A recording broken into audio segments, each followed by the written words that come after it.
Boa noite, irmãos. Esse ano nós, sempre que for possível, vamos abordar o tema que trouxemos para ser o tema anual da nossa igreja. O tema é Jesus, porque dele, por ele e para ele são todas as coisas.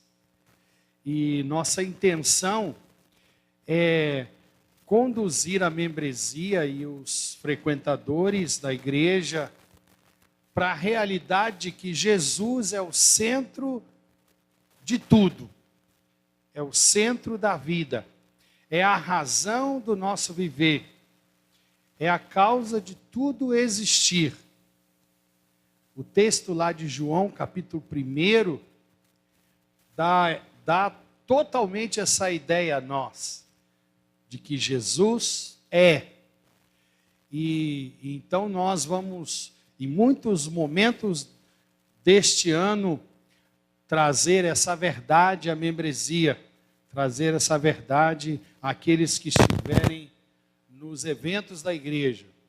Jesus é o centro. Cristocentricidade. Nós vamos falar muito sobre isso.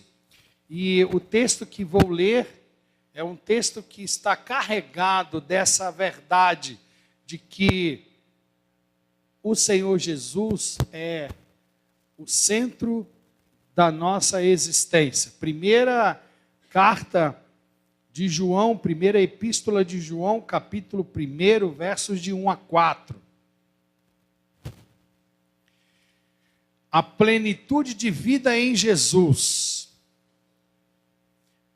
João vai provar, nesses poucos versos de sua primeira epístola, que a plenitude de vida só há em Jesus. Só em Jesus podemos ter plenitude de vida.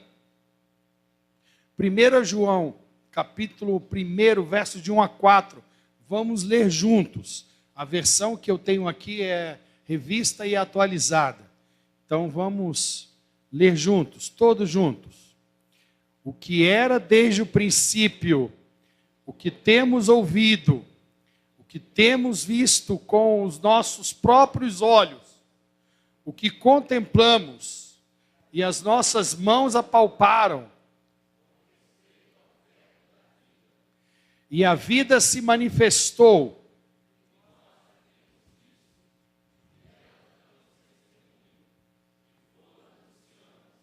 a vida eterna, a qual estava com o Pai, e nos foi manifestada. O que temos visto e ouvido, anunciamos também a vós outros, para que vós igualmente mantenhais comunhão conosco.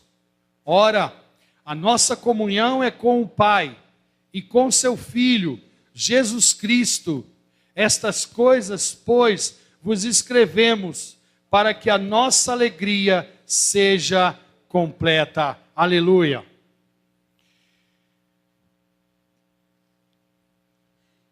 Essa carta, 1 de João, é uma carta escrita para as igrejas da época, que o apóstolo João, muito provavelmente o seu autor, e os irmãos percebem logo no início desta carta a semelhança com lá o capítulo 1 do Evangelho de João. É muito semelhante. E os biblicistas, eles dizem que, com certeza, o autor desta carta é mesmo João. João escreve aos crentes da sua época e ele conhecia muito bem os crentes das igrejas, porque ele era apóstolo, porque ele era alguém conhecido, porque ele era alguém que liderava e as igrejas de sua época. João está idoso e com certeza conhecia ainda mais as dificuldades que os crentes de sua época viviam. É verdade que eles tinham muitos problemas externos. A perseguição era ferrenha em relação aos crentes. Os crentes eram alijados culturalmente, que eles acreditavam que Jesus é Senhor, que Jesus, que os judeus haviam pregado numa havia ressuscitado e ascendido aos céus, Deus estava de Deus Pai preparando para todos os seus moradas celestiais. Pela crença em Jesus, os crentes sofriam terrivelmente. Mas João, em sua primeira carta, ele não fala absolutamente nada dos problemas que os crentes viviam fora da igreja. João vai tratar aqui nesta carta dos inimigos internos, de homens e mulheres que estavam na igreja, que pareciam ser crentes, que tinham uma vida social, econômica,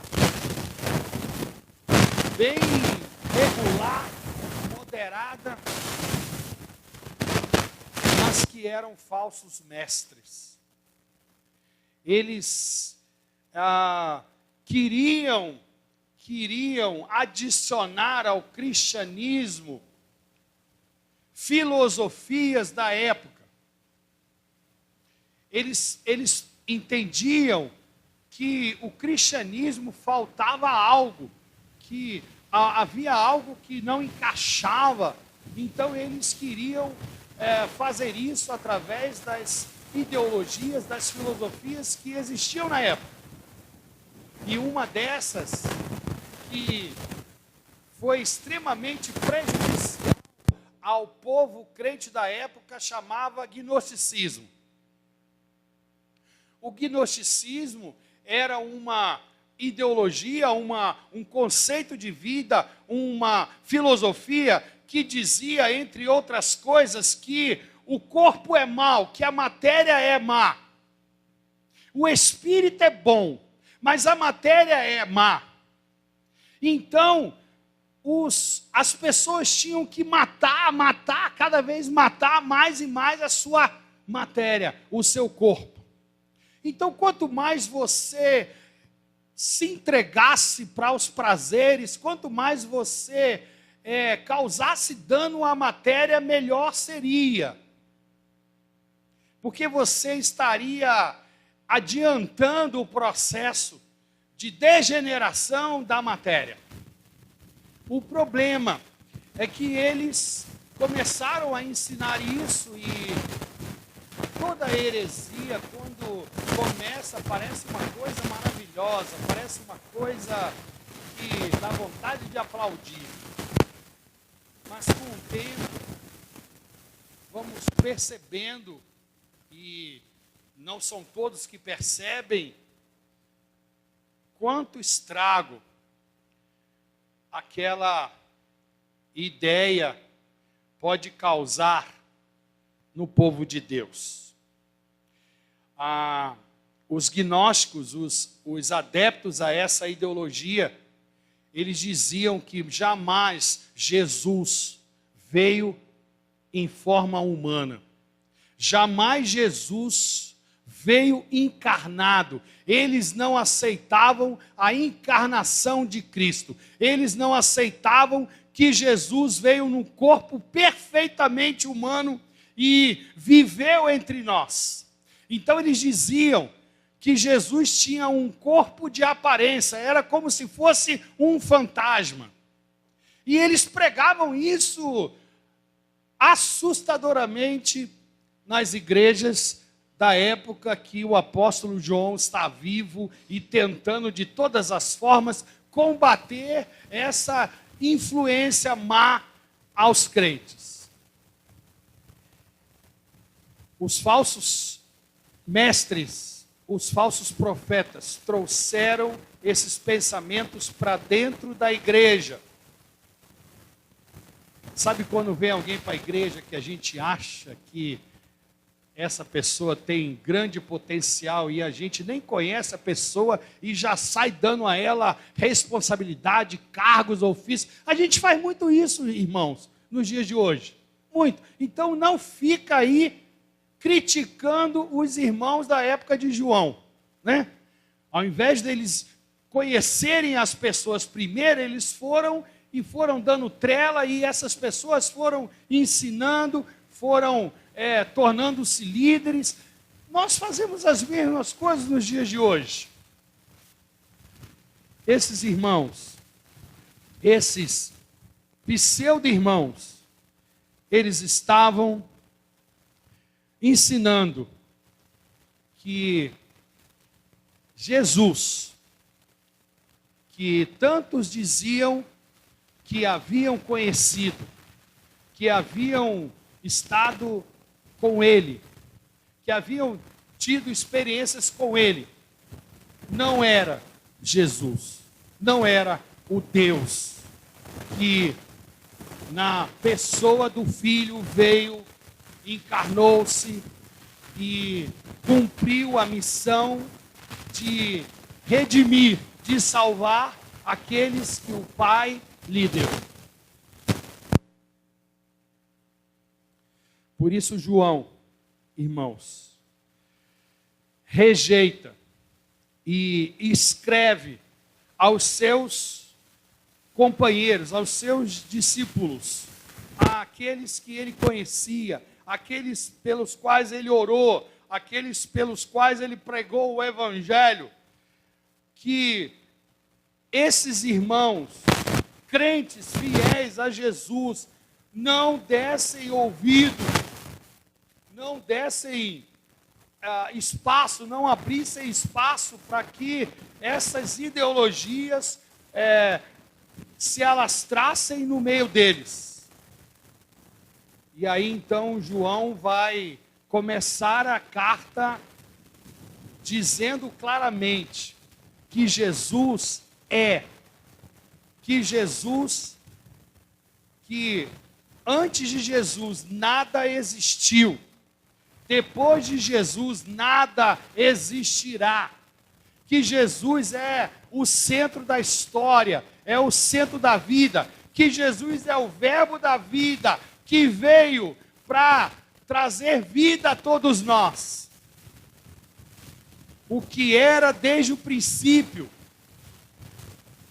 ele vai afirmar categoricamente: Jesus é Deus. Jesus estava lá antes de todas as coisas serem criadas. Jesus estava lá criando todas as coisas. O Pai, o Filho e o Espírito, como afirma Gênesis, como afirma todos os outros livros da Bíblia. O que temos ouvido, o que temos visto com os nossos próprios olhos, nós não podemos negar.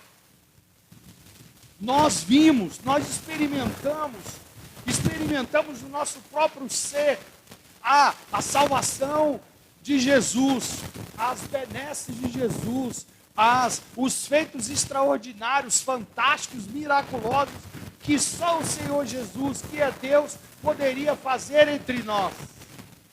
Então, irmãos, não mudem de lado, não mudem de time. Não vá na conversa fiada de alguns que estão dizendo que esse Jesus e a história de cada um de nós com esse Jesus não existe. É uma ilusão, é uma inverdade. Não vá nessa conversa.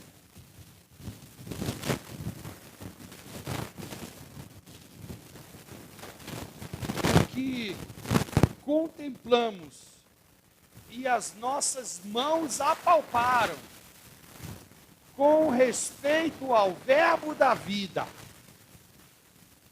João está dizendo, entre outras palavras, eu não posso negar, eu jamais poderei negar o que Jesus é, o que Jesus fez, o que Jesus sempre será na minha vida. E eu não gostaria que nenhum de vocês que estão ao alcance desta carta, que estão ao alcance deste livro sagrado, também deixassem de crer em Jesus, deixassem de crer que Jesus é o que Ele sempre foi e o que Ele sempre será, o nosso Deus, o nosso Senhor que se tornou o nosso Redentor, que se tornou o nosso Salvador, e que deixará de ser o nosso Salvador, e continuará sendo o que Ele sempre foi, e o que Ele sempre será, o nosso Rei, o nosso Senhor, dono de tudo e de todos, para toda a eternidade. Parece que essa carta foi escrita para os nossos tempos, tempos onde nós temos pouquíssima fidelidade, tempo que nós temos pouquíssimo compromisso com o nosso Senhor e Salvador Jesus. Por qualquer coisa nós começamos a duvidar, por qualquer coisa nós começamos a pensar que não é o mesmo Deus, que não pode ser o mesmo Deus. E a vida se manifestou, irmãos, e a vida de Deus, encarnado de forma humana, se manifestou entre nós, foi compartilhada entre nós.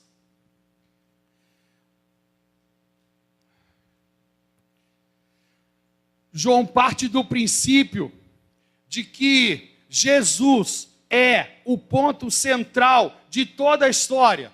Jesus é o ponto central de toda a vida.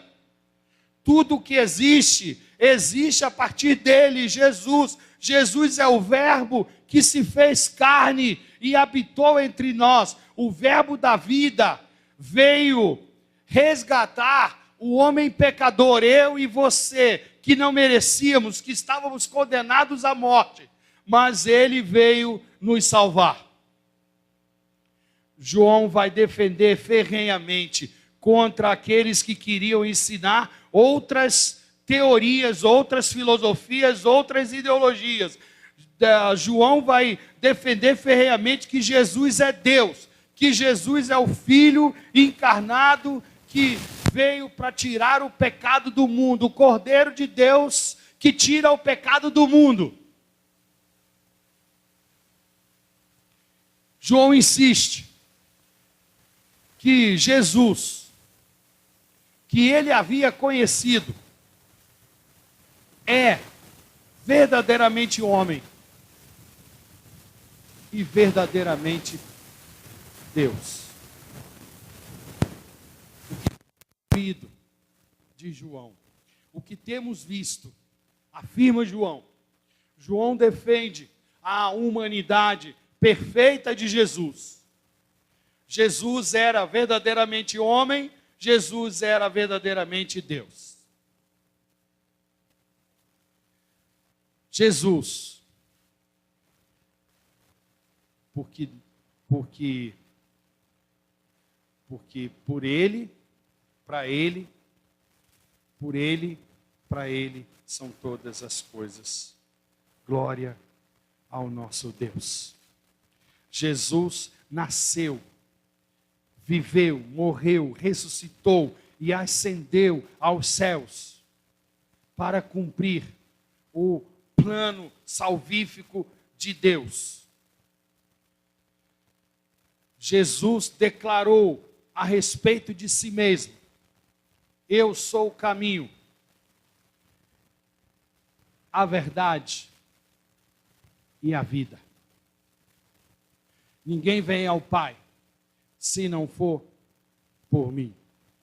Jesus estava lá antes de tudo existir, na eternidade que chamamos eternidade passada. Ele estava lá com o Pai e com o Filho.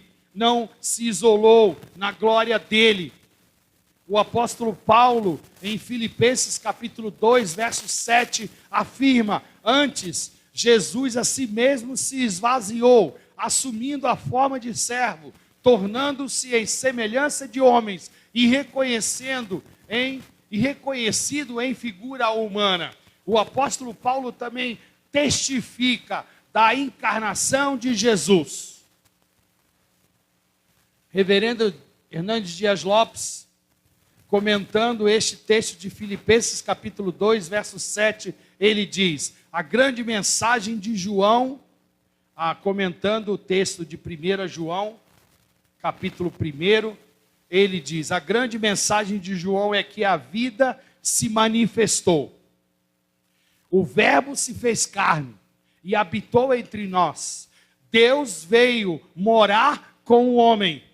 O infinito entrou no finito. O eterno entrou no tempo e foi manifestado aos homens. O divino se fez humano. Aquele a quem nem os céus dos céus poderiam conter. Deitou-se numa manjedoura e foi enfaixado em panos. O Criador do universo nasceu entre os homens.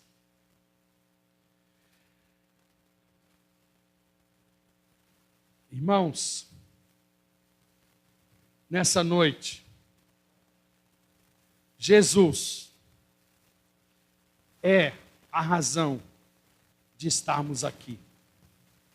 Se ele não operasse, se ele não viesse cumprir a missão salvífica de Deus, nós não estaríamos aqui. O apóstolo João está a lembrar a todos nós que Jesus é o conteúdo da vida eterna. A vida eterna é a vida em Jesus. Jesus é a razão de tudo existir, principalmente nós, seres humanos. Champlin, um teólogo que interpretou versículo por versículo todos os livros da Bíblia, muito conhecido, comentando esse primeiro capítulo de 1 João, ele diz que a vida eterna não consiste apenas de uma vida sem fim, mas numa modalidade de vida, a saber, a participação na mais elevada forma de vida, a própria vida de Deus. A Bíblia de Genebra, a Bíblia que nós temos como referência para nós presbiterianos, diz que João entende que Deus foi revelado em Cristo para que pudesse comunicar a vida eterna àqueles que creem em Jesus. Quando João está falando do verbo da vida, João está dizendo que experimentou em sua própria vida, em seu próprio ser, a vida de Jesus. E quem já experimentou em seu próprio ser, em sua própria existência, a vida de Jesus, não pode querer essa vida só para si mesmo. Essa pessoa tem necessidade de testemunhar do poder e da glória do Senhor. Por isso, ele afirma no verso 3, o que temos visto e ouvido, anunciamos também a vós outros. Não se pode imaginar alguém que já teve uma experiência de conversão com Jesus, ficar calado, ficar quieto, ficar tímido, escondido. Não é normal, não é comum. O comum é que uma pessoa que experimentou conversão, um novo nascimento, novo rumo da vida, vai anunciar, vai proclamar a salvação em Jesus, vai proclamar que só o Senhor Jesus Cristo salva. Quando João está comprometido com o testemunho, com a proclamação, com o compartilhar de Jesus, de que a salvação só em Jesus, João está dizendo para os seus leitores, e João está dizendo para cada um de nós, que também nós não podemos ficar calados, não podemos ficar tímidos em relação a isso. Nós precisamos proclamar, compartilhar que Jesus Cristo é Senhor. E o apóstolo João entende esse compartilhamento, essa proclamação, de duas maneiras. A primeira é promovendo comunhão. O que temos visto e ouvido, anunciamos também a vós outros, para que vós igualmente mantenhais comunhão conosco. Ora, a nossa comunhão é com o Pai e com o seu Filho, Jesus Cristo. Comunhão comum acerca da graça de Deus. A verdadeira comunhão, na visão do apóstolo João, é resultado da experiência de salvação em Jesus. É resultado de conversão. Todos aqueles que são lavados e remidos pelo sangue do Cordeiro sentem necessidade de estar juntos, comungando. E não é à toa que nós estamos juntos e vamos compartilhar desse ritual, dessa cerimônia que é a maior das cerimônias relacionadas à comunhão. Nós comungamos juntos, porque nós temos experiências de salvação em Jesus, porque nós temos experiência de conversão em Jesus, porque todos nós fomos chamados por Jesus, porque todos nós fomos salvos em Jesus, porque todos nós sabemos muito bem quem Jesus é e quem Jesus representa em nossa vida, em nosso ser. Comunhão é uma experiência, a princípio, entre Cristo e o crente, entre você e Deus. E, secundariamente, é uma experiência entre você e eu. Porque você tem uma experiência com Deus, você sente necessidade de estar com outros irmãos que experimentam a mesma sensação, a mesma experiência. E juntos sentimos desejo, sentimos necessidade de estar adorando a Deus, estar louvando, exaltando, magnificando o nome do nosso Senhor. Eu não sei por que muitos crentes estão perdendo a vontade de estar em momento de comunhão. Essa história, dos desigrejados, daqueles que pensam que eles podem manter comunhão com Deus sem necessariamente manter comunhão uns com os outros. Essa ideologia está infelizmente, se alastrando entre nós. Mas eu queria dizer para todos aqui que é dardo inflamado do maligno. Porque o próprio João diz que não há possibilidade de você dizer que você ama a Deus e não ama a seus irmãos. De dizer que você quer estar no ambiente de adoração ao Senhor sem que você esteja ao lado ou rodeado de irmãos que também desejam louvar e adorar ao Senhor. João entende que comunhão faz parte da proclamação.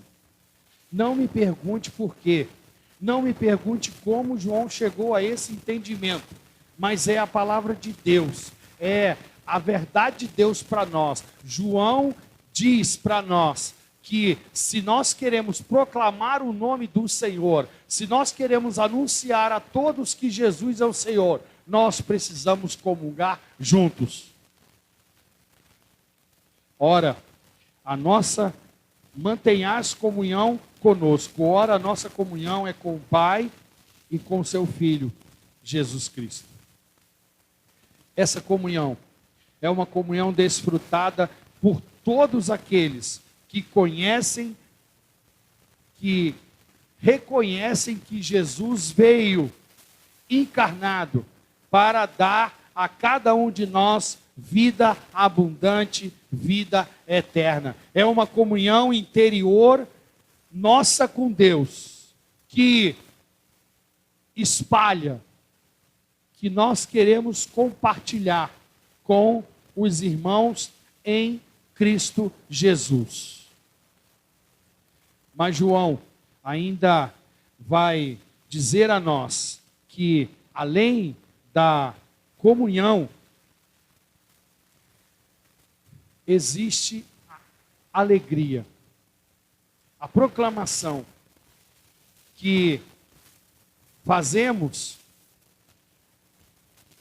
de que Jesus é o Senhor, de que Jesus é o Salvador,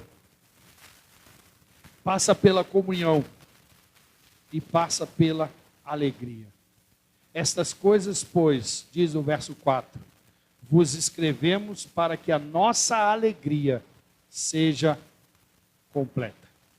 Para que a nossa alegria seja completa. A Bíblia de Genebra compreende que a alegria não é apenas do João escritor, mas de todos os seus leitores. Uma vez que esses irmãos entendem a obra e a pessoa de Jesus Cristo, a alegria estará sempre presente. A alegria é uma propriedade característica do crente em Jesus. Essa história de alguns entenderem que crente é um crente sério, zeloso, temente a Deus, é um crente sisudo, que não pode dar uma boa gargalhada, não é uma verdade bíblica. Porque a comunhão cria o ambiente para a manifestação da alegria. Se nós estamos juntos, e estamos juntos porque todos nós temos uma experiência com Deus, estamos juntos porque todos nós entendemos que Jesus é, e nós não somos, e só somos se Jesus for em nós. Então nós temos um ambiente propício para alegria. A comunhão cria o ambiente da alegria. A alegria é uma ordem de Deus. Filipenses 4:4 diz: alegrai-vos sempre no Senhor. Outra vez vos digo, alegrai-vos. O fruto do Espírito é alegria. Alegria é uma das marcas da vida cristã. Jesus nos chamou para desfrutar da maior das alegrias. A alegria da salvação. A alegria da comunhão com Ele. A alegria da comunhão com o Pai, o Filho e o Espírito Santo. A alegria de desfrutar de Deus para sempre, a alegria de morar eternamente com Jesus. Alegria não é um sentimento que nós mesmos produzimos, irmãos, mas a verdadeira alegria é um subproduto de um relacionamento saudável com Deus. Salmo 16:11 afirma: na tua presença, na presença de Deus, na presença de Jesus, há plenitude de alegria. Em João, capítulo 15, verso 11, o Senhor Jesus diz aos seus discípulos: tenho-vos dito estas coisas para que a minha alegria esteja em vocês e para que a alegria de vocês seja completa. Em João 16:24, o Senhor Jesus diz: pedi e recebereis, para que a vossa alegria seja completa. Agora, irmãos, queridos visitantes, cabe uma pergunta. O verbo da vida, o Senhor Jesus, na pessoa do Filho que veio encarnado para ser o Senhor e Salvador da nossa vida, já se manifestou a você. Você já teve um encontro com esse verbo da vida, com esse Cristo, crendo nele como Deus eterno? A palavra do Senhor diz que Jesus veio para nos dar vida, vida intensa, vida eterna. Pois nós estamos mortos em nossos delitos e pecados. Só o Senhor Jesus pode nos resgatar. Só o Senhor Jesus pode nos dar vida, vida intensa, vida eterna. Nessa noite, irmãos, Jesus é, nós não somos. Então, todas as vezes que nos propomos a adorar, a louvar, a exaltar, precisamos entender que Jesus é a razão do nosso viver. Que é porque Jesus, antes de tudo existir, já existia, que nós existimos. Então, nessa noite, irmãos, Jesus é, Jesus sempre será. E se nós queremos ser alguma coisa, precisamos dar a nossa vida a Jesus. Precisamos entregar tudo que somos, tudo que temos a Jesus. Porque Jesus é e Ele sempre será. Que Deus nos abençoe. Que Deus cuide de nós. E que Deus alimente a nossa vida, o nosso ser, na perspectiva de que Ele sempre será. E nós só seremos se considerarmos que Ele sempre será. Senhor, nós te louvamos, te adoramos nessa noite, entendendo que o Senhor Jesus é a razão de estarmos aqui, a razão de existirmos, a razão de tudo isso que fazemos ter existência, ter concretude. Nada do que fazemos aqui pode estar desviado do fato de que Jesus é o Senhor, de que Jesus é nosso Deus, de que Jesus é quem veio a nós para nos resgatar, de que Jesus é quem deixou o seu habitat natural para morrer na cruz em favor de cada um de nós, para nos redimir, para nos resgatar. para, Senhor Jesus, nos conduzir novamente ao Pai. Agora, salvos em Jesus, nós temos relacionamento com Deus. Agora, salvos em Jesus, nós estamos acompanhados o tempo inteiro, para que nada nem ninguém possa nos separar do amor que só há em Cristo Jesus, nosso Senhor. Nós te louvamos, Pai, te adoramos, em o nome do Senhor Jesus Cristo. Amém. Aleluia.